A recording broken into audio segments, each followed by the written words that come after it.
High security ಝೋನ್ನಲ್ಲಿ bike stunt ಅಟ್ಟಹಾಸ. Reels ಹುಚ್ಚಿಗೆ ಬಿದ್ದಿದ್ದ ಇಬ್ಬರು ಕಿಡಿಗೇಡಿಗಳು ಪೊಲೀಸ್ ವಶಕ್ಕೆ.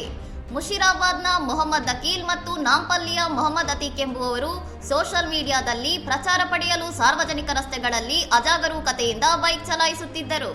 ಸಚಿವಾಲಯದಂತಹ ಭದ್ರತಾ ವಲಯ ಮತ್ತು ಲುಂಬಿನಿ ಪಾರ್ಕ್ನಂತಹ ಜನನಿಬಿಡ ಪ್ರದೇಶಗಳಲ್ಲಿ ಇವರು ನಡೆಸುತ್ತಿದ್ದ ಸ್ಟಂಟ್ಗಳು ವಾಹನ ಸವಾರರು ಹಾಗೂ ಪಾದಚಾರಿಗಳಲ್ಲಿ ಭೀತಿ ಹುಟ್ಟಿಸಿದ್ದವು. ಖಚಿತ ಮಾಹಿತಿ ಮೇರೆಗೆ ಕಾರ್ಯಾಚರಣೆ ನಡೆಸಿದ ಸೈಫಾಬಾದ್ ಪೊಲೀಸರು ನಿರಂತರ ಕಣ್ಗಾವಲು ಇರಿಸಿ ಇಬ್ಬರು ಆರೋಪಿಗಳನ್ನು ಪತ್ತೆ ಹಚ್ಚಿ ಬಂಧಿಸುವಲ್ಲಿ ಯಶಸ್ವಿಯಾಗಿದ್ದಾರೆ. ಸಾಹಸಗಳನ್ನು ರೆಕಾರ್ಡ್ ಮಾಡಲು ಬಳಸುತ್ತಿದ್ದ ಮೋಟಾರ್ ಸೈಕಲ್ಗಳು ಮತ್ತು ಮೊಬೈಲ್ ಫೋನ್ಗಳನ್ನು ಪೊಲೀಸರು ವಶಪಡಿಸಿಕೊಂಡಿದ್ದು ಆರೋಪಿಗಳನ್ನು ನ್ಯಾಯಾಂಗ ಬಂಧನಕ್ಕೆ ಒಪ್ಪಿಸಲಾಗಿದೆ.